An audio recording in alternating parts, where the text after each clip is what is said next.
एक दफा का जिक्र है, एक छोटे से गांव में, जो सरसब्ज और शादाब खेतों से घिरा हुआ था, एक छोटी सी लड़की ईमा रहती थी। ईमा के गुलाबी गाल, चमकती हुई रोशन आंखें और एक तजस्सुस भरा जहन था जो हर दिन को एक नई मुहिमजोई में बदल देता था।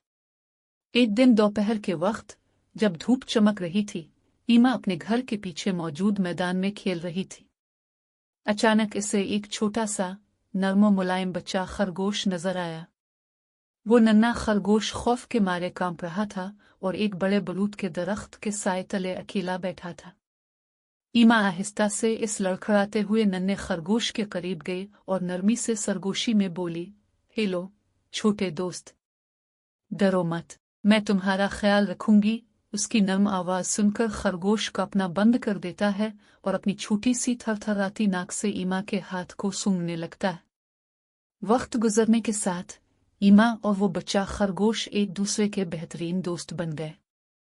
ईमा ने इसका नाम फ्लाफी रखा क्योंकि इसके नर्म सफेद बाल बादल की तरह महसूस होते थे।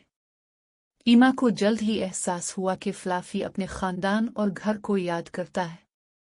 अगली सुबह एक बोझल मगर पुरुमीद दिल के साथ ईमा फ्लाफी को एक नदी के किनारे ले गई। नरमी से इसे उठाकर पुल के पार ले गई और इसे दूसरे खरगोशों के दरमियान रख दिया।